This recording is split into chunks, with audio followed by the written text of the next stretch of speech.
Hello students, कैसे हैं आप सभी। उम्मीद करता हूँ आप सभी अच्छे हैं।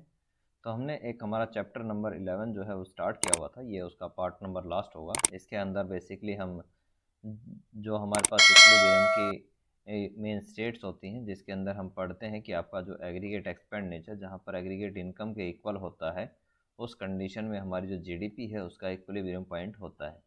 तो इसकी दोनों अप्रोच की हम स्टडी करेंगे कि आपका एग्रीगेट एक्सपेंडिचर यानी कि समग्र व्यय, और जो आपका इक्वल होता है आय के यानी कि वाई के। और दूसरा हम इसके अंदर देखेंगे सेविंग और इन्वेस्टमेंट जो है उससे आपका जो जीडीपी है उसका इक्विलिब्रियम किस लेवल पे होता है। तो चलिए फिर आज की क्लास हम स्टार्ट कर लेते हैं। सबसे पहले आता है हमारे पास कि आपका इक्विलिब्रियम जीडीपी डिटर्मिनेशन, कि आपकी जो जीडीपी है उसका निर्धारण कहाँ पर होता है। तो अभी तक हमने टू सेक्टर और थ्री सेक्टर जो मॉडल है उनकी हमने इक्विलिब्रियम जो पॉइंट है उसको देख लिया है। कि अगर हम बात करें टू सेक्टर की, तो हमने जो देखा था कि आपका जो एग्रीगेट एक्सपेंडिचर होता है ए ई, जिसको हम समग्र व्यय बोलते हैं, वो सी प्लस आई के इक्वल था। तो ये तो हमारा टू सेक्टर के अंदर हो गया। उसके बाद हमने थ्री सेक्टर इकोनॉमी देखी थी। थ्री सेक्टर के अंदर हमने हमारे पास जो एग्रीगेट एक्सपेंडिचर होता है जिसको हम समग्र व्यय बोलते हैं, वो आपका सी प्लस आई प्लस में जी होता है। अब जब हम बात कर रहे हैं फोर सेक्टर इकोनॉमी की, तो फोर सेक्टर के अंदर जो इकोनॉमी आती है उसके अंदर हम सी प्लस में आई प्लस में जी प्लस में एक्सपोर्ट माइनस इंपोर्ट की हम बात करते हैं। यहाँ पर हमारे पास जो दो सेक्टर थे, वो एक थी आपकी फर्म, और दूसरा जो हमारे पास सेक्टर था वो हमारे पास था हाउस होल्ड, यानी कि जिसको हम बोलते हैं घरेलू क्षेत्र। यहाँ पर जो हमारे पास ये दो सेक्टर तो थे ही, उसके साथ 2+1 जो है हमारे पास, वो एक न्यू जो ऐड हुआ था उसको हम बोलते हैं गवर्नमेंट। कि गवर्नमेंट सेक्टर को और ऐड हमने कर दिया था, तो हमारा थ्री सेक्टर इकोनॉमी बन गए थे। तो उसके बाद इसी के अंदर हमने एक सेक्टर और ऐड किया, यानी कि 3+1 करते हैं, तो इसमें हमने ऐड किया था वर्ल्ड को। कि वर्ल्ड के साथ जितना भी हम एक्सपोर्ट या इंपोर्ट करते हैं तो वो हमारा क्या है, फोर सेक्टर इकोनॉमी बन जाती है। तो इसके अंदर इक्विलिब्रियम की बेसिकली हम दो अप्रोच देखेंगे। एक आपकी जो अप्रोच होती है उसको हम बोलते हैं एग्रीगेट एक्सपेंडिचर, और दूसरी को हम बोलते हैं एग्रीगेट आउटपुट। इसके अंदर क्या है, हम सेविंग और जो हमारा इन्वेस्टमेंट है एक ये अप्रोच देखेंगे। तो सबसे पहले जो अप्रोच है हमारे पास वो आती है आपकी एग्रीगेट एक्सपेंडिचर, और जो हमारे पास एग्रीगेट आउटपुट है इस अप्रोच की हम स्टडी करते हैं। तो अगर हम बात करें एग्रीगेट एक्सपेंडिचर, जिसको हम हिंदी में बोलते हैं समग्र व्यय, ये हमारे पास होता है समग्र व्यय। और एक हमारे पास होता है समग्र उत्पादन, ये हमारे पास होता है समग्र उत्पादन, या हम इसको बोलते हैं आय भी। कि जहाँ पर आपका एग्रीगेट एक्सपेंडिचर इक्वल होता है किसके, इनकम के। ऐसी कंडीशन के अंदर आपकी जो इकोनॉमी है उसका इक्विलिब्रियम पॉइंट होता है, यानी कि वो अपने संतुलन बिंदु पर होगी। जहाँ पर आपकी जो जीडीपी है उसका डिटर्मिनेशन यानी कि उसका निर्धारण आपका इस बिंदु के ऊपर हो जाएगा। तो सबसे पहले जो हम देखेंगे कि आपका जो एग्रीगेट एक्सपेंडिचर है वो फोर सेक्टर इकोनॉमी के अंदर क्या होता है। तो आपके पास जो फोर सेक्टर इकोनॉमी है उसके अंदर जो एग्रीगेट एक्सपेंडिचर है वो आपका इक्वल होता है सी प्लस में आई प्लस में जी प्लस में एक्सपोर्ट माइनस में इंपोर्ट। ये हमारे पास होता है, जिसमें हम जो हमारे पास सी है, सी हमारे पास कंजम्पशन यानी कि उपभोग, आई निवेश यानी कि इन्वेस्टमेंट, जी हमारे पास है गवर्नमेंट जिसको हिंदी में हम बोलते हैं सरकार, और एक्स हमारे पास है निर्यात जिसको हम बोलते हैं एक्सपोर्ट, और आई हमारे पास क्या है, इंपोर्ट, जिसको हम बोलते हैं आयात। तो ये हमारे पास क्या है, जब हम इन सभी को ऐड कर देते हैं तो हमारे पास जो टोटल कर्व बनता है उसको हम बोलते हैं एग्रीगेट एक्सपेंडिचर, यानी कि समग्र व्यय इसको हम बोलते हैं। तो समग्र व्यय की ये कंडीशन हमारे सामने आती है। तो इसमें आप जब वैल्यू पुट करेंगे तो जो भी आपके पास वैल्यू आएगी उसको हम बोलेंगे एग्रीगेट एक्सपेंडिचर। दूसरी एक चीज़ जो आप याद रखेंगे कि इसको आप जो ये वाला पार्ट हमारे पास है एक्स माइनस एम, इस एक्स माइनस एम को हम बोलते हैं नेट एक्सपोर्ट। तो ये हमारे पास क्या है, नेट एक्सपोर्ट होता है, यानी कि आपके पास शुद्ध निवेश हम इसको बोलते हैं, जिसकी हमने कल भी क्लास में बात करी थी डिटेल में कि आपका जो शुद्ध निर्यात है उसको हम किस तरीके से निकालते हैं। तो ऐसी कंडीशन की हमने बात करी है यहाँ पर।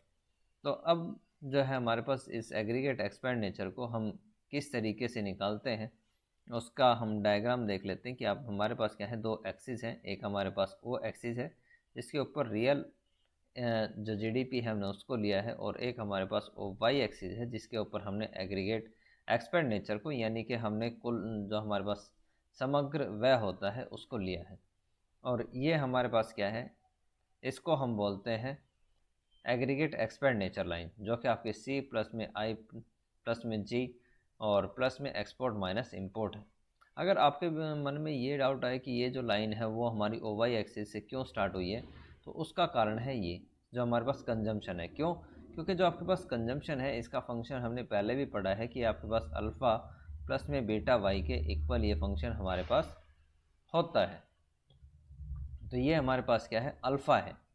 इसीलिए ये जो आपके पास एग्रीगेट एक्सपेंडिचर स्टार्ट होता है वो आपका ओ वाई एक्सिस से स्टार्ट हो रहा है। तो ये हमारे पास होता है।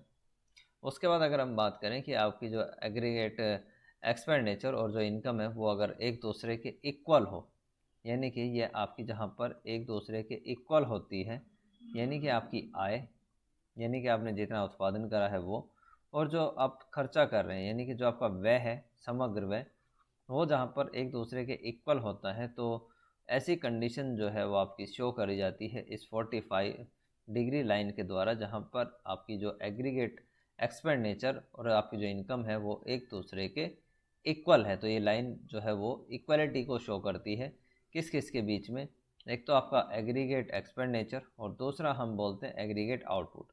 ये एग्रीगेट आउटपुट ही है, इसी को हम क्या है, इनकम भी बोल लेते हैं, और यही हमारे पास क्या है, जीडीपी भी होती है। तो हम इसको जीडीपी भी कह सकते हैं।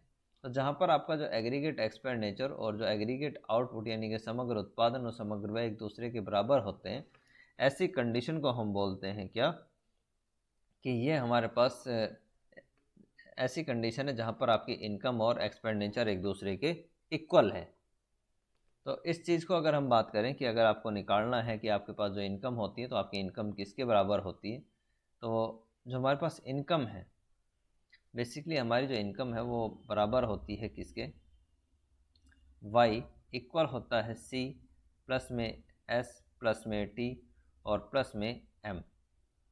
यानी कि c से हम जो डिनोट करते हैं वो हमारे पास आता है कंजप्शन, ये हमारे पास है कंजप्शन जिसको हम बोलते हैं उपभोग। s हमारे पास आता है सेविंग जिसको हम बचत बोलते हैं। t हमारे पास आता है टैक्स यानी कि कर, और m जो हमारे पास ये आता है हमारे पास इंपोर्ट, जिसको हम हिंदी में बोलते हैं आयात, जो आपने बाहर से सामान मंगाया है वो। अगर हम इन सारी चीज़ों को जोड़ दें तो हमारे पास जो इनकम बनती है वो आपके पास टोटल इनकम आ जाती है। क्यों?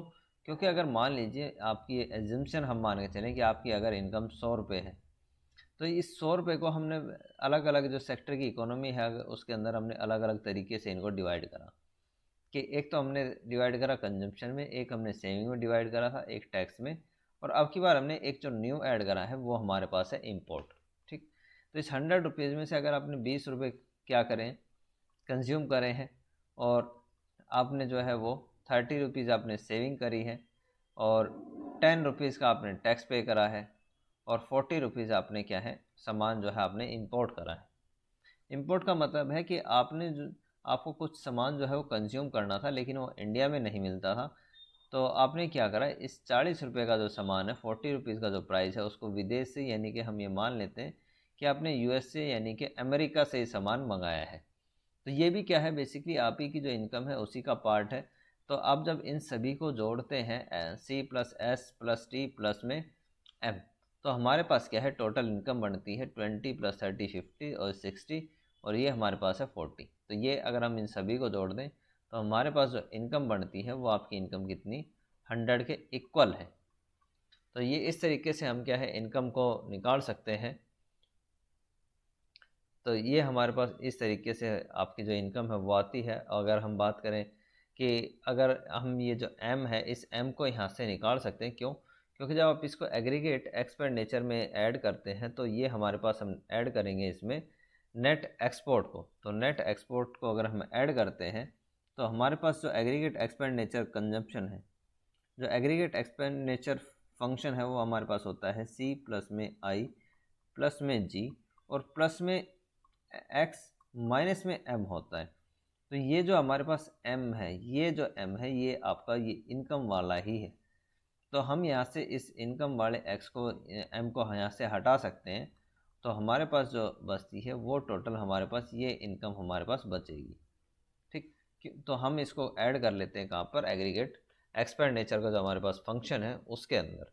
तो अब हमारे पास जो बचा हुआ इनकम का फंक्शन है वो सी प्लस में एस प्लस में टी हमारे पास बचा हुआ फंक्शन है किसका? इनकम का। तो ये हमारे पास इनकम का फंक्शन बच गया। तो अगर हम बात करते हैं कि आपकी जो इक्विलिब्रियम की कंडीशन होती है वो क्या है, तो इक्विलिब्रियम की आपकी कंडीशन होती है कि जहाँ पर आपका समग्र व्यय और समग्र जो आपकी आय है वो एक दूसरे के इक्वल हो। ये हमारी कंडीशन किसकी है? ये कंडीशन है इक्विलिब्रियम की। ये हमारे पास संतुलन की स्थिति है। तो इसके अंदर जो कंडीशन है वो क्या है कि आपके पास एग्रीगेट एक्सपेंडिचर का हमने फंक्शन निकाला था सी प्लस में आई प्लस में जी प्लस में एक्सपोर्ट माइनस में इंपोर्ट। ठीक, ये आपका इक्वल है किसके? सी प्लस में एस प्लस में टी के, यानी कि जो आपकी इनकम है ये दोनों फंक्शन क्या है हमारे पास आते हैं जो कि आपके एक दूसरे के इक्वल हैं। तो जहाँ पर आपकी एक दूसरे के इक्वल होंगे वहाँ पर आपका क्या है? जीडीपी का इक्विलिब्रियम का लेवल आ जाएगा। तो अब इसको क्या है, हम एक टेबल की हेल्प से जो है वो प्रूव करेंगे और इस टेबल को जो है हमें काफ़ी ध्यान से समझना पड़ेगा क्योंकि टेबल थोड़ी सी बड़ी है। तो इसको मैं धीरे धीरे आपको एक्सप्लेन करूँगा ताकि ये चीज़ें आपको अच्छे से समझ में आ जाए कि यहाँ पर हमारे पास क्या है? रिलेशनशिप बताया, यानी कि संबंध बताया है कि इसमें एग्रीगेट एक्सपेंडिचर और जो आपके पास एग्रीगेट आउटपुट होता है इन दोनों के बीच में, यानी कि AE यानी कि समग्र व्यय और समग्र उत्पादन यानी कि आपका जो इनकम है, इन दोनों के बीच में ये रिलेशन बताया गया है कि आपका किस प्रकार से रिलेशन होता है और ऐसी कौन सी कंडीशन है जहाँ पर आपका जो एग्रीगेट एक्सपेंडिचर इक्वल होता है किसके? एग्रीगेट आउटपुट के। तो ऐसी स्थिति को हम यहाँ पर निकालने की कोशिश करेंगे। तो सबसे पहले जो हमारे पास आता है वो आता है हमारे पास रियल जीडीपी या जिसको हम आउटपुट बोलते हैं वो। तो यहाँ पर आपके पास जो है अलग अलग स्थिति ली गई है कि आपके पास जो आय है वो आपके पास कितनी है, जीडीपी आपके पास कितनी है। दूसरा हमारे पास जो फंक्शन लिया है वो आपका कंजम्पशन का फंक्शन लिया है कि आपका जो कंजम्पशन का फंक्शन होता है वो आपका होता है अल्फ़ा प्लस में बीटा वाई। तो अल्फ़ा की जो वैल्यू है वो इन्होंने रखी है 50, जो बीटा यानी कि जो आपके पास एमपीसी होता है तो एमपीसी की वैल्यू इन्होंने पुट कर ली 0.75 और ये हमारे पास है इनकम। तो आपके पास जो फंक्शन बनता है वो फंक्शन बनता है ये। तो हमारे पास जो कंजम्पशन का फाइनल फंक्शन जो इन्होंने रखा है वो आपका रखा है 50 प्लस में 0.75 और ये आपका इनकम। तो इस तरीके से ये जो फंक्शन है हमारे पास रखा गया। उसके बाद हमारे पास आता है इन्वेस्टमेंट एक्सपेंडिचर की आपके पास जो इन्वेस्टमेंट है उसमें कितना पैसा खर्च किया गया। तो इसको हमने इन्वेस्टमेंट को कांस्टेंट यानी कि 400 एज्यूम कर लिया। इसी तरीके से हमारे पास क्या है? गवर्नमेंट एक्सपेंडिचर है यानी कि सरकारी खर्चा है जो कि आपका यहाँ पे एज्यूम करा है कितना? 100, कि आपका हर एक कंडीशन में ये 100 के बराबर रहेगा। उसके बाद हमारे पास आता है निर्यात जिसको हमने बोला है कि आपका एक्सपोर्ट। तो एक्सपोर्ट भी जो है वो फिक्स माना गया है कितना? 200, की हर एक कंडीशन के अंदर आपका जो एक्सपोर्ट है वो 200 ही रहेगा, वो कम या ज़्यादा नहीं होगा। उसके बाद हमारे पास क्या है? इंपोर्ट, कि आपका जो इंपोर्ट फंक्शन है वो हमारे पास जो है वो क्या होता है? इसको इसने एज्यूम करा है कितना? 0.25 और y के इक्वल, क्योंकि हमें पता है कि जो इंपोर्ट होता है वो इक्वल होता है एम के, जो कि आपका एम होता है अल्फ़ा एम प्लस में ये हमारे पास होता है एम, यानी कि इसको स्मॉल एम हम अगर बोल लें तो ये आपका इक्वल होता है किसके?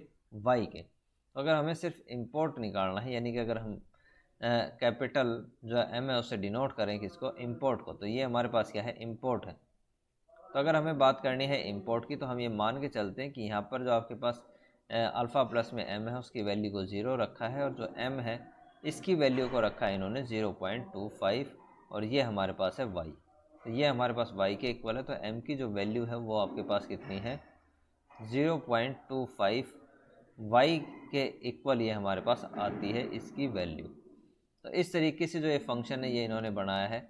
उसके बाद हमारे पास आता है नेट एक्सपोर्ट, यानी कि शुद्ध निवेश शुद्ध निर्यात आपके पास कितना है, वो आपके पास एक्सपोर्ट माइनस में इंपोर्ट होता है। यानी कि जब आप निर्यात में से आयात को माइनस करते हैं तो आपके पास क्या आ जाएगा नेट एक्सपोर्ट, यानी कि शुद्ध निर्यात। उसके बाद जो हमारे पास लास्ट कॉलम आता है इसके अंदर आपके पास आएगा एग्रीगेट एक्सपेंडिचर, जिसको हम बोलते हैं समग्र व्यय। और समग्र व्यय आपका किसके इक्वल होता है C प्लस में I प्लस में G प्लस में एक्सपोर्ट माइनस में इंपोर्ट। यानी कि जितनी भी चीज़ें हम निकालते हैं उन सभी को हम क्या करेंगे ऐड कर देंगे, तो हमारे पास क्या आएगा एग्रीगेट एक्सपेंडिचर आ जाएगा। तो अगर हम बात करें फर्स्ट कंडीशन की, तो फर्स्ट कंडीशन में क्या है कि आपकी जो इनकम है वो हमारे पास कितनी है 0 है। आउटपुट जो है इन्होंने माना है खर्चा एक्सपेंडिचर वो इन्होंने 0 माना है। लेकिन अगर हम सही मायने में बात करें तो क्या आपका ये जो टोटल एक्सपेंडिचर है 0 हो सकता है? नहीं, ये 0 इन्होंने गलत लिया है यहाँ पर, तो 0 की जगह यहाँ पर आता है 50। तो आप ये चीज़ याद रखें। क्यों? इसको अगर आप प्रूव करके देखो कि मान लेते हैं कि आपकी 0 इनकम है, तो आपकी इनकम क्या है 0 है, लेकिन आपका जो कंजम्पशन है, कंजम्पशन इन्होंने क्या दिया है अल्फ़ा प्लस में बीटा वाई होता है। तो यहाँ पे जो इन्होंने अल्फ़ा की वैल्यू रखी है वो 50 रखी है, प्लस बीटा की जगह इन्होंने रखा है 0.75, यानी कि 0.75 इन्होंने रखा, और फिर हमारे पास क्या है वाई की वैल्यू है। ठीक है, तो वाई की वैल्यू ये तो हमारे पास अल्फ़ा हो गया, ये 0.75 है और वाई की वैल्यू 0 है। क्यों? क्योंकि हमारे पास जो ये इनकम है, ये इनकम जो है वो कितनी है 0, तो 0 हम यहाँ पे वैल्यू इनकम की पुट कर सकते हैं। तो जब आप इसको मल्टीप्लाई करोगे तो यहाँ पे आपका 0 हो जाएगा, और ये आपके पास कितना है 50। ठीक, तो जब आप इसको ऐड करोगे तो ये आपका पास जो एक्सपेंडिचर जो आपके पास कुल खर्चा आता है जो उपभोग करते हैं वो आप करते हैं 50 के बराबर। तो एक चीज़ आप याद जो रखेंगे वो ये है कि ये 0 नहीं है, 0 गलत दिया हुआ है बुक में। 0 की जगह जो आपके पास आएगा वो आपके पास आता है 50। उसके बाद इन्वेस्टमेंट जो है, इन्वेस्टमेंट इन्होंने 400 रखा है, और जो गवर्नमेंट का एक्सपेंडिचर है यानी कि सरकार ने जो खर्चा किया वो 100, और जो आप नेट एक्सपोर्ट कर रहे हैं वो कितना कर रहे हैं 200। जो आपके पास इंपोर्ट है वो आपके पास होता है 0। क्यों? क्योंकि जब आपकी इनकम 0 है और आप इस इक्वेशन के अंदर रखते हैं तो हमारे पास जो आता है कि 0.25y, अगर हम इसके अंदर एक रखते हैं तो ये हमारे पास आता है 0.25, और 0 से अगर आप इसको मल्टीप्लाई करोगे तो 0 ही आएगा। उसके बाद जो हमारे पास नेट जो हमारे पास एक्सपोर्ट होता है वो क्या है कि आपके पास नेट एक्सपोर्ट है। एक्सपोर्ट यानी कि एक्सपोर्ट माइनस इंपोर्ट होता है। तो एक्सपोर्ट कितने का किया है ये 200 का, तो 200 और इंपोर्ट कितना है 0, तो माइनस में 0, तो आपके पास नेट एक्सपोर्ट कितना आ जाएगा 200 के इक्वल। तो टोटल एक्सपेंडिचर जो हमारे पास आता है वो किसके इक्वल है 400 प्लस 100 यानी कि 500, और ये हमारे पास जो है ये हमारे पास कितना है 200, यानी कि आपने जो कंजम्पशन किया है, कंजम्पशन आपके पास कितना है 50, जो आपके पास ये है। उसके बाद जो हमारे पास चीज़ आती है वो आपके पास आती है इन्वेस्टमेंट। तो इन्वेस्टमेंट हमारे पास कितना है, इन्वेस्टमेंट हमारे पास है 400 के इक्वल, प्लस में आपके पास 100 क्या है गवर्नमेंट, और आपके पास 200 क्या है नेट एक्सपोर्ट है। तो ये हमारे पास आता है 200। तो जब आप इनको ऐड करेंगे तो हमारे पास जो आएगा वो 750, यानी कि 750 हमारे पास क्या है एग्रीगेट एक्सपेंडिचर हमारे पास आता है। तो ये जो हमारे पास है ये 700 नहीं है, बल्कि ये 750 आपके पास आएगा। तो ये आप थोड़ी सी बुक में जो है करेक्शन आप कर सकते हैं। इसी तरीके से क्या है आप आगे की जो चीज़ें हैं उसको फाइंड कर सकते हैं। जैसे हमारे पास ये है कि आपके पास जब इनकम 200 हो तो आप कंजम्पशन कितना करते हैं। ये इन्होंने पता नहीं मुझे क्यों, लेकिन ये सारी शायद यहाँ पे इसमें कम्प्लीटली ये भी गलत लिया है, क्योंकि अगर आप देखें तो ये हमारे पास किसके इक्वल आता है ये हमारे पास 50, प्लस में जो आपके पास वैल्यू है वो कितनी है 0.75, और मल्टीप्लाई अगर मैं इसको कर दूं 200 के साथ, तो ये हमारे पास जो वैल्यू आएगी वो किसके इक्वल आएगी। तो अगर आप 200 को अगर आप मल्टीप्लाई करेंगे 0.75 के, तो हमारे पास जो वैल्यू आती है वो किसके इक्वल आती है, ये हम देखते हैं। तो ये वैल्यू जो आएगी वो आती है हमारे पास, जब आप 0.75 के साथ मल्टीप्लाई करेंगे तो ये हमारे पास आती है 150 के, और इसको हम ऐड कर दें 50, तो ये जो हमारे पास आएगा वो इक्वल आता है किसके, 200 के। तो जब आपकी रियल इनकम क्या है 200 है, तो आप कंजम्पशन भी कितने का कर रहे हैं 200 का, और आपके पास इन्वेस्टमेंट कितना है, इन्वेस्टमेंट हमारे पास है 400 का।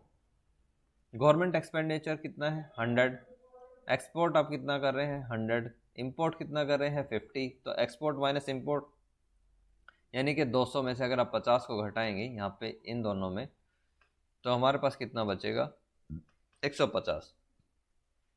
तो अब हम ऐड क्या क्या कर लें, एक तो हमारे पास ये है 200, इस 200 को हम ऐड कर दें, प्लस में इन्वेस्टमेंट हमारे पास कितना है 400, तो ये 400 हम ऐड कर देते हैं, प्लस गवर्नमेंट का एक्सपेंडिचर कितना है 100, तो 100 को हम ऐड कर देते हैं, प्लस नेट एक्सपोर्ट कितना है हमारे पास 150, तो 150 हम ऐड कर देते हैं। तो ये हमारे पास आता है 200, 600 और 700, ये हमारे पास 800 और 850। तो हमारे पास जो आएगा नेट, या हम ये कहें कि जो हमारे पास एग्रीगेट एक्सपेंडिचर है वो एग्रीगेट एक्सपेंडिचर कितना है 850 के। तो ये हमारे पास एग्रीगेट एक्सपेंडिचर आ गया 850 के इक्वल। तो इस तरीके से जब आप ये चीज़ देखेंगे तो यहाँ तक आप जब इन चीज़ों को इस तरीके से निकालते हैं तो 1100 जो 50 है वहाँ तक आपका क्या है, aggregate expenditure is greater than income, यानी कि आप खर्चा ज़्यादा कर रहे हैं, यानी कि आपका जो समग्र व्यय है, यानी कि आपका जो समग्र व्यय है वो आपका ग्रेटर देन है किससे, इनकम से, यानी कि आय से। जितना पैसा आपके पास व्यय करने के लिए आपके पास है उससे आप ज़्यादा व्यय करते हैं, इससे जो आपका प्रोड्यूसर है उसको ज़्यादा प्रोडक्शन करने की इच्छा होती है, क्योंकि जो लोग जो हैं वो बड़ी मात्रा में पैसे को खर्च कर रहे हैं, तो आपका जो प्रोडक्शन है वो ज़्यादा होता है, और अगर आप प्रोडक्शन ज़्यादा करते हैं तो जो न्यू एम्प्लॉयमेंट है वो एम्प्लॉयमेंट आपका क्या है बढ़ता जाएगा, और ऐसी कंडीशन में जो आपकी जीडीपी है वो जीडीपी भी आपकी क्या है इंक्रीज होगी। तो ये कंडीशन हमारे पास आती है। अगर हम उसके बाद बात करें कि अगर मान लीजिए आपकी इनकम जो है वो 1500 के बराबर है, तो ऐसी इनकम 1500 में, तो उस समय जो आपके पास कंजम्पशन है वो कंजम्पशन आप कितना करेंगे 1175 रुपये का। कैसे कि 50 प्लस में ये आपके पास है 0.75, मल्टीप्लाई कर दें किसके साथ 1500 के साथ, जब आप इसको सोल्व करेंगे तो ये हमारे पास आता है 1175 के इक्वल। इन्वेस्टमेंट आपके पास दिया हुआ है 400, ये आपके पास गवर्नमेंट एक्सपेंडिचर है, ये हमारे पास एक्सपोर्ट, और ये हमारे पास है इंपोर्ट। तो यहाँ पर हमारे पास जो नेट इंपोर्ट आता है वो माइनस 175 हमारे पास आता है। तो अब हम क्या करेंगे कि ये हमारे पास कितना है 1175 प्लस में 400 प्लस में आपके पास कितना है 100, ये गवर्नमेंट एक्सपेंडिचर हो गया, और ये क्या है हमारे पास नेट एक्सपोर्ट है। तो नेट एक्सपोर्ट जो है वो अगर हम मान लें तो वो हमारे पास आता है 175 के बराबर, माइनस 175 है ये। तो जब प्लस माइनस की अगर आप मल्टीप्लाई करोगे तो ये हमारा किस में आता है माइनस में, तो ये आता है 1175 प्लस में 400 और ये प्लस में 100 और माइनस में 175। जब आप इसको सोल्व करोगे तो ये हमारे पास आता है किसके इक्वल 1500 के इक्वल ये हमारे पास आ जाएगा। तो यहाँ पर जो एक कंडीशन है वो आती है आपकी एग्रीगेट एक्सपेंडिचर और जो इनकम है वो एक दूसरे के इक्वल हमारे पास आती है। तो इस तरीके से हम क्या है चीज़ों को निकाल सकते हैं, और आगे की जो आपकी टेबल है वो इससे आगे जो है हमारे पास यहाँ तक ये सिचुएशन हमें शो करती है कि aggregate expenditure is less than income, यानी कि जो इनकम है, यानी कि ये जो आपके पास इनकम है कि आपकी इनकम तो कितनी है 2000, ये आपके पास क्या है जीडीपी का लेवल है, ठीक है, या आप इसको इनकम बोल लीजिए, वो तो आपके पास ये है। दूसरा आपके पास इसमें से आप खर्चा कितना कर रहे हैं, एग्रीगेट एक्सपेंडिचर कितना है 1175 का, तो आपके पास ये क्या है, सॉरी 1750। तो इस 1750 आपके पास क्या है, एग्रीगेट एक्सपेंडिचर है। ये आपके पास एग्रीगेट एक्सपेंडिचर है, ये आपके पास इनकम है। तो इनकम ग्रेटर देन है एग्रीगेट एक्सपेंडिचर से। इसका जो मीनिंग है यहाँ पे वो ये है कि आपके पास जितने पैसे हैं, आप उस पैसे में से आपका जो कंजम्पशन का लेवल है वो पहले से कम है। तो ऐसी कंडीशन के अंदर जो प्रोड्यूसर है वो जो प्रोडक्शन है उस प्रोडक्शन को वो कम कर देगा। क्यों? क्योंकि लोग जो है वो पैसा खर्च नहीं कर रहे, पैसा जो कंज्यूम है वो नहीं कर रहे हैं। तो ऐसी कंडीशन के अंदर जो उपभोग है वो नीचे की तरफ आपका शिफ्ट हो जाएगा। और अगर उपभोग लोग नहीं करेंगे तो जो आपके पास जो गुड्स हैं उसकी डिमांड क्या होती है, कम, और एम्प्लॉयमेंट का जो लेवल है वो भी यहाँ पर आपका क्या हो जाएगा, कम आपका हो जाता है। तो ऐसी कंडीशन की हम इसके अंदर बात करते हैं। अब इसी को क्या है, हम डायग्राम से देखते हैं कि हमारे पास ये जो डायग्राम है उसमें कैसे चीज़ें हमें दिखाई गई हैं। तो इस डायग्राम को जो है मैं आपके लिए ड्रॉ कर देता हूँ ताकि आप एग्ज़ाम में आपको बनाने में ये आसानी रहे कि ये डायग्राम हमारा बना किस तरीके से है। तो ये हमारे पास क्या है, दो एक्सिस हैं, एक ओ एक्सिस है और एक हमारे पास क्या है, ओ वाई एक्सिस है। ओ एक्सिस के ऊपर हमने लिया है रियल जीडीपी को, और जो हमारे पास ओ वाई एक्सिस है इसके ऊपर हमने लिया है एग्रीगेट एक्सपेंडिचर को। ये जो हमारी लाइन है, ये जो 45 डिग्री की जो लाइन है, ये जो 45 डिग्री की लाइन है, ये हमें शो करती है क्या, इनकम, और जो हमारे पास एग्रीगेट एक्सपेंडिचर है वो कहाँ पर एक दूसरे के इक्वल होते हैं, उसकी इक्वलिटी को ये लाइन शो करती है। उसके बाद हमारे पास क्या है, ये जो लाइन है ये हमें शो करती है एग्रीगेट एक्सपेंडिचर, जो कि आपका इक्वल होता है किसके, सी प्लस आई प्लस में जी, और ये आपके पास प्लस होता है एग्रीगेट एक्सपेंडिचर माइनस में इंपोर्ट, यानी कि सॉरी आपका जो एक मिनट,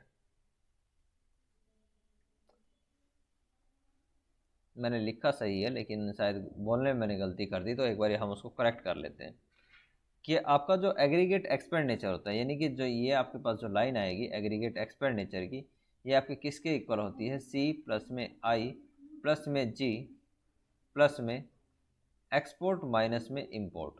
तो ये हमारे पास जो है वो एग्रीगेट एक्सपेंडिचर की लाइन है। तो अगर हम बात करें इस पॉइंट की, जो हमारे पास ये पॉइंट है, इस पॉइंट को हम नाम दे देते हैं ई। तो ये जो हमारे पास ई पॉइंट है, ये ई पॉइंट हमें शो करता है कि आपकी जो इनकम है वो कितनी है, वो आपके पास इनकम है 1500, और इस इनकम लेवल पे जो आपके पास एग्रीगेट एक्सपेंडिचर और जो आपके पास इनकम है वो एक दूसरे के क्या होती है, इक्वल होती है। यहाँ पर आपके पास एग्रीगेट एक्सपेंडिचर यानी कि आपके पास समग्र व्यय और जो आय है वो एक दूसरे के क्या है, बराबर है। अगर हम बात करें इसकी दूसरी कंडीशन की कि जहाँ पर आपको जो इनकम का लेवल है अगर वो कम हो, यानी कि आपकी जो इनकम है वो Y1 लेवल पर, यानी कि जिसको हम कहते हैं कि अगर मान लीजिए आपकी जो इनकम है वो 800 रुपये हो, तो इस कंडीशन में जो आपके पास ये कंडीशन है जो कि आपके बताती है किसको, BA लेवल को। तो BA आपका जो ये वाला पार्ट है ये आपका शो करता है कि आपके पास एग्रीगेट एक्सपेंडिचर यानी कि समग्र व्यय ग्रेटर देन है किससे, इनकम से, यानी कि जो आप पैसा खर्च कर रहे हैं वो ज़्यादा कर रहे हैं, जो आपकी इनकम है वो पहले के कंपैरिजन में कम है। दूसरा अगर हम बात करें आपकी जो ये कंडीशन है जहाँ पर आपकी जो इनकम है वो OY2 है, तो यहाँ पर जो इनकम का लेवल है वो मान लेते हैं आपका 2500 है, यानी कि 2500 रुपये है। तो यहाँ पर जो आप जो खर्चा दिखाएंगे जिसको हम बोलते हैं, ये इस पॉइंट को हम नाम देते हैं D, और ये जो हमारे पास पॉइंट है इसको नाम देते हैं C। तो ये जो आपके पास लेवल है, इस लेवल को हम जो बोलते हैं वो आपका है कि यहाँ पर आपकी इनकम, ये जो आपकी इनकम लाइन है ये वाली, ये जो आपकी इनकम लाइन है ये ग्रेटर देन है किससे, ये जो आपकी इनकम लाइन है ये आपकी ग्रेटर देन है किससे, आपका जो कुल खर्चा है उससे। तो यहाँ पे जो आपकी इनकम है वो ग्रेटर देन है किससे, एग्रीगेट एक्सपेंडिचर से। तो ये उस चीज़ को यहाँ पर शो करती है।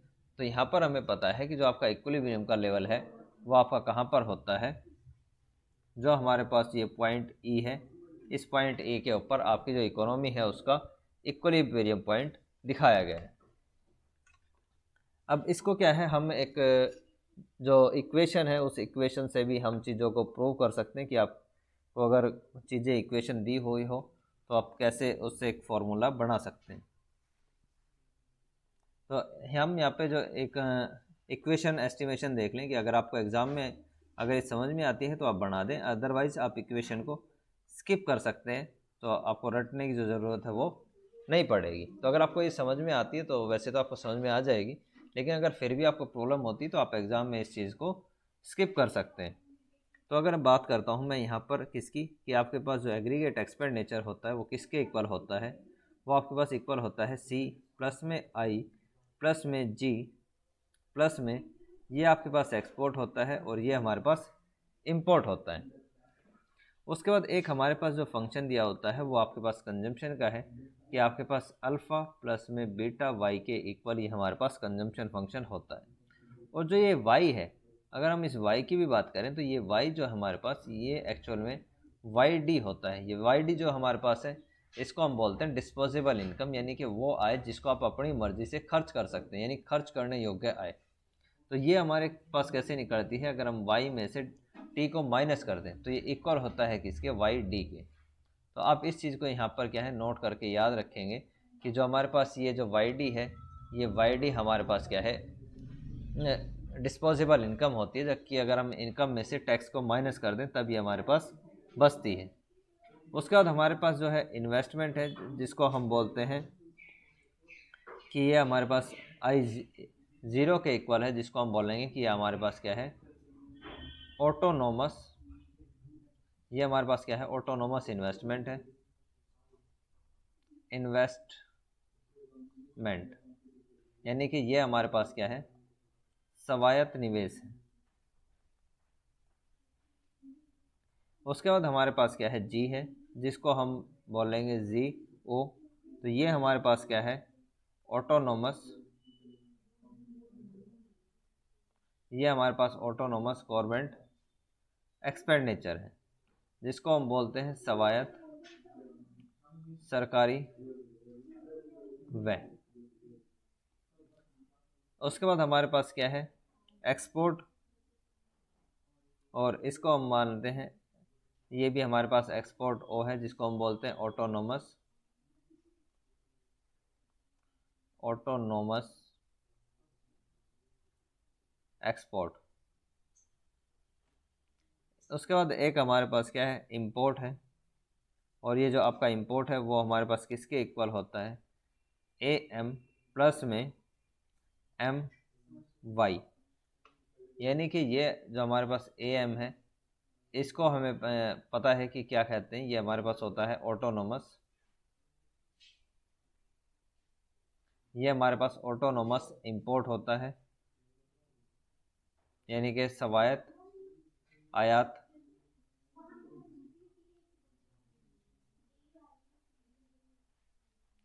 ये हमारे पास क्या होता है, इसको हम बोलते हैं एम पी एम, और ये हमारे पास क्या होता है, आय।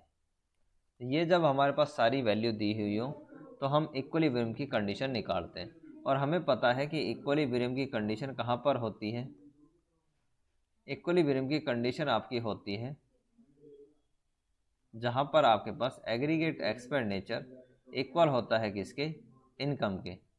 तो ये जहाँ पर कंडीशन एक दूसरे के इक्वल होगी वहाँ पर हम कह सकते हैं कि आपका जो एग्रीगेट जो इकोनॉमी है वो इक्विलिब्रियम की कंडीशन में होती है। तो अगर आपको जो है इनकम फाइंड करनी है तो वो किस तरीके से आप फाइंड करेंगे, यहाँ पर हम उस इक्वेशन की बात करेंगे। तो ये हमारे पास इक्वेशन जो है वो सारी हमारे पास दी हुई है। तो अब जो इसमें मेन चीज़ें हैं वो हम पुट करेंगे, तो यहाँ तक आप स्क्रीनशॉट ले लें ताकि मैं इसको इरेज कर देता हूँ। तो हमारे पास जो इक्वेशन है वो इक्वेशन क्या है हमारे पास, कि आपके पास एग्रीगेट एक्सपेंडिचर जो कि आपका इक्वल है किसके, सी प्लस में आई प्लस में जी प्लस में एक्सपोर्ट माइनस में इंपोर्ट के इक्वल हमारे पास ये इक्वेशन दी हुई है। कंजम्पशन फंक्शन जो है हमारे पास वो क्या है, अल्फ़ा प्लस में बीटा वाई। ये हमारे पास इक्वेशन नंबर, इसको हम दे देते हैं क्या, टू नाम, इसको ये वाई डी है हमारे पास जो कि डिस्पोजेबल इनकम है। तो ये इक्वेशन नंबर 2 है, ये इक्वेशन नंबर 1 है, और एक इक्वेशन जो है हमारे पास वो हमारे पास इंपोर्ट की है जो कि आपके पास होती है अल्फ़ा एम प्लस में एम ये वाई और ये इक्वेशन नंबर 3 है हमारे पास। एक इक्वेशन नंबर 4 भी हम इसके अंदर लिख सकते हैं, जो कि आपके पास एग्रीगेट एक्सपेंडिचर इक्वल होता है किसके, इनकम के। तो ये हमारे पास 4 इक्वेशन है और इन इक्वेशन को हम क्या है पुट कर सकते हैं कहाँ पर, इक्वेशन नंबर 1 में। तो इक्वेशन नंबर 2, इक्वेशन नंबर 3 और जो इक्वेशन नंबर 4 है, हम इन सभी इक्वेशन को जो है वो पुट करते हैं इक्वेशन नंबर 1 में। तो आपके पास जो एग्रीगेट एक्सपेंडिचर दिया हुआ है, यानी कि जो हमारे पास ये दिया हुआ है क्या, ए ई, तो ए ई की जगह हम पुट कर सकते हैं क्या, वाई। तो ये इक्वेशन हमारे पास क्या बनेगी, वाई। सी की जगह हम पुट कर सकते हैं ये वाली वैल्यू, और हमें पता है कि जो आपके पास वाई डी है, वाई डी वो जो इक्वल होता है वाई माइनस में टी होता है। तो वाई डी की जगह हम वाई माइनस टी को पुट कर सकते हैं। तो ये हमारे पास आता है अल्फ़ा प्लस में बीटा, और वाई डी की जगह हम पुट कर दें वाई माइनस में टी। ये आपके इक्वल होता है किसके, I0 प्लस में Z, ये आपके पास होता है प्लस एक्सपोर्ट, और ये आपके पास माइनस, अगर हम इसमें बात करें तो ये आपके पास माइनस होता है क्या, ये जो हमारे पास m है, इस m की जगह हम ये जो इक्वेशन है वो पुट कर सकते हैं इस m की जगह। तो यहाँ पर हमने पुट करा अल्फ़ा m प्लस में m y, ये हमारे पास इक्वेशन आती है। तो बीटा के साथ हम इस पूरी इक्वेशन को क्या करेंगे, मल्टीप्लाई करेंगे। साथ में हमारे पास जो माइनस है, इस माइनस के साथ हम इस इक्वेशन को मल्टीप्लाई कर सकते हैं। तो जो आपकी जो इनकम है वो किसके इक्वल बनती है, अल्फ़ा प्लस में आपके पास बीटा वाई, यानी कि जब आप इसने बीटा के साथ आपने मल्टीप्लाई करा, फिर बीटा के साथ आप टी को मल्टीप्लाई करेंगे, तो ये हमारे पास आता है माइनस में बीटा टी, ये आपके इक्वल होता है। इसके बाद आपके पास आई, ये हमारे पास गवर्नमेंट, ये हमारे पास क्या है प्लस में ये हमारे पास एक्सपोर्ट, और जब आप इस माइनस को मल्टीप्लाई करेंगे अल्फ़ा एम के साथ, तो ये हमारे पास अल्फ़ा एम होता है। और जब आप इसको मल्टीप्लाई करेंगे माइनस एक्स इम्पोर्ट वाई, तो ये हमारे पास बनता है माइनस इम्पोर्ट, और ये हमारे पास क्या है एम वाई के इक्वल हमारे पास आता है। तो अब हम क्या कर सकते हैं कि जो हमारे पास वाई की जो वैल्यू है उनको हम सेपरेट करके यहाँ पर लिख सकते हैं। तो जो हमारे पास ये y की वैल्यू है एक ये, और एक हमारे पास जो y की वैल्यू है, तो इसको हम क्या है अगर दूसरे साइड लेके जाएंगे तो उसमें हमारे जो साइन है इनके वो चेंज हो जाते हैं। तो यहाँ पर जो आपके पास y है, इस y जब इस हम बीटा y को दूसरी साइड लेके जाएंगे तो चेंज हो जाएगा माइनस बीटा y, और ये जो हमारे पास माइनस का एम वाई है, ये हमारा चेंज हो जाएगा किसमें, प्लस एम वाई के अंदर। तो इक्वेशन में जो इस साइड हमारे पास बचता है वो बचता है अल्फ़ा माइनस में बीटा टी, प्लस में आपका पास इन्वेस्टमेंट, प्लस में आपके पास गवर्नमेंट है, प्लस आपके पास क्या है एक्सपोर्ट, और माइनस में ये आपके पास क्या है अल्फ़ा एम के इक्वल, ये हमारे पास वैल्यू बचती है। अब अगर हम हमारे पास ये इक्वेशन जो दी हुई है, अगर इसमें से हम y को कॉमन निकालें, तो ये जो हमारे पास वैल्यू बचती है वो 1 माइनस में बीटा प्लस में इम्पोर्ट, ये हमारे पास बचता है। जो क्या ये जो आपके पास इक्वेशन है वो एज इट इज़ हमारे पास रहती है, यानी कि बीटा टी प्लस में आपके पास इन्वेस्टमेंट 0, प्लस में आपके पास गवर्नमेंट है, ये आपके पास क्या है एक्सपोर्ट, और ये हमारे पास क्या है अल्फ़ा एम के इक्वल दी हुई है। तो अगर आपको इनकम निकालनी है तो आपको ये जो इक्वेशन है, इस इक्वेशन को हम क्या है दूसरी साइड अगर लेके जाते हैं तो ये हमारी जाएगी अपॉन में, यानी कि डिवाइड में हमारे पास ये जाती है। तो अगर हम लिखते हैं कि आपके पास जो इनकम है वो किसके इक्वल है, तो ये हमारे पास आती है कि अल्फ़ा, यानी कि ये जो आपके पास इक्वेशन दी हुई है ये, तो ये इक्वेशन है आपके पास अल्फ़ा माइनस में बीटा टी, प्लस में आपके पास इन्वेस्टमेंट, प्लस में गवर्नमेंट, प्लस में आपके पास एक्सपोर्ट, और ये हमारे पास क्या है minus M alpha M upon में क्या है, ये जो हमारे पास इक्वेशन है ये, इसको हम क्या है दूसरी साइड लेके जाते हैं तो अपॉन में जाएगी, ये आपके पास 1 माइनस में बीटा प्लस में एम के इक्वल ये हमारे पास इक्वेशन आती है। तो आप डायरेक्टली जो है उसको ऐसे भी यहाँ पे यूज़ कर सकते हैं, और इस तरीके से हम क्या है ये हमारे पास एक फ़ॉर्मूला बन जाता है यहाँ पर। तो आप इसको डायरेक्टली इस तरीके से लिख सकते हैं। अगर आप चाहें तो इसको दूसरे तरीके से भी लिख सकते हैं। वो हमारे पास क्या होता है कि अगर आपके पास जो y है इस y को 1 अपॉन में हम क्या लिख सकते हैं, जो हमारे पास ये 1 माइनस में बीटा और प्लस में m, 1 माइनस में बीटा प्लस में m, और एक हमारे पास जो इक्वेशन है, इस इक्वेशन को क्या है, हम जो प्लस प्लस के हैं उनको एक साथ लिख लेते हैं और जो माइनस के हैं हम उनको लास्ट में लिख सकते हैं। तो प्लस में हमारे पास सबसे पहले क्या है, अल्फ़ा, उसके बाद जो हमारे पास प्लस की वैल्यू है वो क्या है, हमारे पास इन्वेस्टमेंट और गवर्नमेंट, और ये हमारे पास क्या है, एक्सपोर्ट। तो इन तीनों को हम क्या है, एक साथ लिख सकते हैं कि आपके पास इन्वेस्टमेंट प्लस में गवर्नमेंट प्लस में आपके पास एक्सपोर्ट, और ये हमारे पास क्या है, माइनस में हमारे पास जो आता है वो बीटा टी, और माइनस में हमारे पास क्या है, अल्फ़ा एम। तो ये हमारे पास क्या है, एक फॉर्मूला हमारे पास इस तरीके से ये बन जाता है। तो अगर आपको सभी इस इक्वेशन की अगर सभी वैल्यूज़ का नंबर आपको दिए गए हों, तो आप इससे क्या है, जो एक 4 सेक्टर इकोनॉमी है उसके अंदर इनकम का लेवल क्या होगा वो आप इजीली निकाल सकते हैं। तो इस बुक में क्या है, आपकी बुक में जो है वो एक न्यूमेरिकल एग्जांपल दिया है। तो अगर आपको फाइंड आउट करना है कि इसका सॉल्यूशन कैसे फाइंड करते हैं, तो आप इक्वेशन जो है उसको यूज़ कर सकते हैं। ठीक, तो इस चीज़ को हम पढ़ेंगे।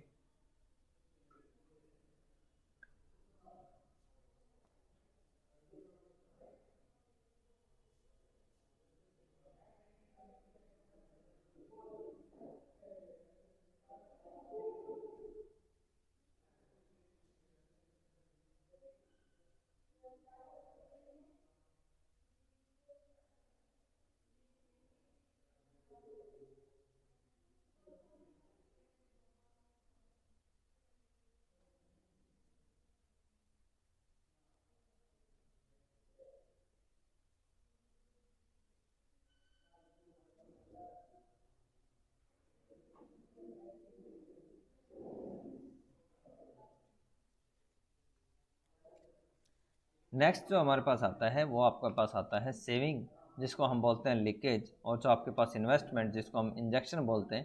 तो ये हम क्यों बोलते हैं, इसका बेसिकली हमने कई बार वैसे डिस्कस भी कर लिया कि जो आपकी सेविंग होती है वो लीकेज की तरह काम करती है, यानी कि आपकी जो इकोनॉमी है उससे पैसा बाहर चला जाता है जब आप पैसे सेविंग करते हैं। और जब आप पैसे को इन्वेस्टमेंट यानी कि अगर आप निवेश करते हैं तो पैसा आपकी जो इकोनॉमी है उसके अंदर आता है, और ये आपकी जो जीडीपी है उसको बढ़ाने में काफ़ी हेल्प करता है। तो ये दोनों क्या है, इस तरीके से काम करते हैं। तो अगर हम बात करें कि यहाँ पर जो आपकी इक्विलिब्रियम की कंडीशन होती है एक अर्थव्यवस्था के अंदर, तो वो कहाँ पर होती है, जहाँ पर आपके पास क्या है, एग्रीगेट एक्सपेंडिचर, यानी कि आपके पास क्या है, ये इक्वल होता है सी प्लस में आई प्लस में गवर्नमेंट प्लस में एक्सपोर्ट माइनस में इंपोर्ट। और आपकी जो इनकम होती है वो हमारे पास क्या किसके इक्वल होती है, सी प्लस में एस, और ये हमारे पास प्लस में टी के। तो अगर हम बात करें इक्विलिब्रियम कंडीशन की, यानी कि संतुलन की स्थिति की, तो वो किस कंडीशन के अंदर होती है, वो उस कंडीशन के अंदर होती है जहाँ पर आपके पास एग्रीगेट एक्सपेंडिचर इक्वल होता है किसके, इनकम के। तो अगर हम इन दोनों को एक दूसरे के इक्वल रख दें, यानी कि ये जो हमारे पास इक्वेशन नंबर 1 और इक्वेशन नंबर 2 है, अगर हम इनको एक दूसरे के इक्वल रख देते हैं, तो उस कंडीशन के अंदर क्या होता है कि ये आपके पास है क्या, सी प्लस में आई प्लस में जी प्लस में ये आपके पास एक्सपोर्ट माइनस में इंपोर्ट है, और ये आपके पास क्या है, सी प्लस में एस प्लस में ये हमारे पास क्या है, टी। तो ये हमारे पास दिया हुआ है, सी से सी यहाँ पर क्या हो जाएगा, कैंसिल हो जाएगा हमारे पास, और जो यहाँ पर इक्वेशन बचती है वो इक्वेशन हमारे पास क्या बचेगी कि ये हमारे पास क्या होता है, ये हमारे पास इन्वेस्टमेंट प्लस में गवर्नमेंट, और ये आपके पास इक्वल होता है किसके, एक्सपोर्ट माइनस में इंपोर्ट के। उसके बाद इस साइड जो हमारे पास बचता है वो आपके पास बचता है एस प्लस में टी। तो ऐसी कंडीशन में जब अगर हम बात करें कि जो आपके पास ये टोटल सेविंग की अगर हम बात करें, तो टोटल सेविंग जो होती है, तो ये तो हमारे पास वो सेविंग है जो कि टोटल आपकी गवर्नमेंट की तरफ से सेविंग होती है। लेकिन अगर हम बात करें गवर्नमेंट की, तो गवर्नमेंट की जो सेविंग होती है वो टैक्स माइनस में गवर्नमेंट होती है। तो ये तो हमारे पास होगी पब्लिक की सेविंग एस, और इसमें से हम अगर टोटल टैक्स में से अगर गवर्नमेंट एक्सपेंडिचर को निकाल दें तो वो हमारा आएगा सेविंग के इक्वल। तो ये हमारे पास क्या है कि आई, उस प्लस में हम एक्सपोर्ट माइनस में इंपोर्ट हम कर दें, और जो ये हमारे पास गवर्नमेंट है अगर हम इसको दूसरे साइड लेके जाएं यानी कि अगर हम इसको इक्वेशन यहाँ पर अगर हम लिखें तो ये हमारे पास आता है s, और प्लस में ये हमारे पास क्या है t, माइनस में g हम इसको लिख सकते हैं कि टैक्स में से अगर हम गवर्नमेंट को अगर हम निकाल दें तो गवर्नमेंट का जितना खर्चा हुआ है तो वो हमारे पास क्या बचेगा, गवर्नमेंट ने जो बचत करी है वो। बेसिकली अगर हम बात करें तो कि अगर टोटल जो अगर आपकी जो सेविंग है जिससे वो हम SD से शो करते हैं, इसलिए हमारे पास क्या है, टोटल सेविंग है। अगर हम टोटल सेविंग की बात करें तो ये हमारी इक्वल होती है किसके, S प्लस में T माइनस में G। और ये T जो ये S है इसको हम बोलते हैं प्राइवेट सेविंग, यानी कि जो लोगों द्वारा सेविंग की गई है वो, यानी कि जो लोगों ने घर में पैसे बचाए हैं वो। और ये T माइनस जी, ये T माइनस जी जो होता है ये होता है गवर्नमेंट की बचत, यानी कि गवर्नमेंट ने जो टैक्स से इनकम जनरेट करी है वो और जितना उसने खर्चा किया है वो, तो उन दोनों के बीच का जो खर्चा है वो उसको हम बोलते हैं गवर्नमेंट सेविंग। तो जब आप दोनों को ऐड करते हैं तो हमारे पास क्या है, वो टोटल सेविंग के इक्वल आती है। तो हम इस तरीके से क्या है इस इक्वेशन को लिख सकते हैं। तो जहाँ पर आपके पास जो है एक्सपोर्ट और एक्सपोर्ट माइनस इंपोर्ट, यानी कि ये हमारे पास क्या है नेट एक्सपोर्ट, इसको हम क्या बोलते हैं, ये हमारे पास होता है नेट एक्सपोर्ट के इक्वल, यानी कि इसको हम बोलते हैं शुद्ध निवेश, सॉरी शुद्ध निर्यात। तो ये हमारे पास शुद्ध निर्यात होता है। तो आपके पास जहाँ पर इन्वेस्टमेंट प्लस में आपके पास एक्सपोर्ट माइनस में इंपोर्ट इक्वल होते हैं किसके, सेविंग प्लस में T माइनस में G।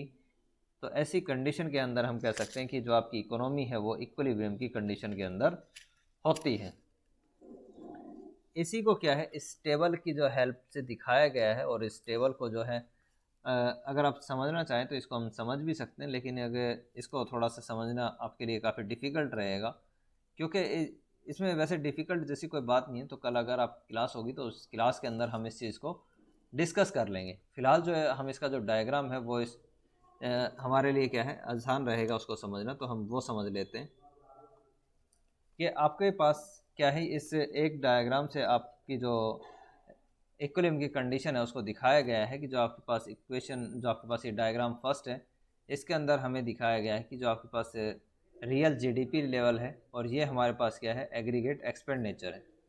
तो यहाँ पर जो ये डायग्राम है ये इसकी स्टडी हम ऑलरेडी पहले कर चुके हैं, जहाँ पर अभी हमने थोड़ी देर पहले देखा था कि आपके पास क्या है इस तरीके से ये आपके पास होता है एग्रीगेट एक्सपेंडिचर, जो कि आपके पास इनकम के इक्वल होता है।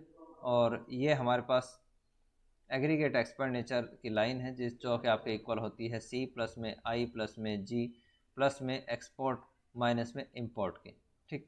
जहाँ पर आपके पास एक्सपोर्ट और इंपोर्ट एक दूसरे के इक्वल होते हैं, यानी कि इस E पॉइंट के ऊपर यहाँ पर आपके पास क्या है एग्रीगेट एक्सपेंडिचर और आपका इक्वल है किसके, इनकम के। तो इसको हम बोलते हैं कि ये आपकी इक्विलिब्रियम की कंडीशन इस पॉइंट के अंदर होती है। दूसरा जो आपका मेन समझने वाली जो आपके पास चीज़ है वो हमारे पास आती है इसके अंदर। तो ये हमारे पास क्या है रियल GDP है, और ये हमारे पास क्या है दो चीज़ें हमारे पास OY एक्सिस के ऊपर दिया हुआ है, डोमेस्टिक सेविंग और जो हमारे पास कैपिटल फॉर्मेशन है वो, यानी कि आपके पास सेविंग दी हुई है और जो आपके पास इन्वेस्टमेंट है वो दिया हुआ है।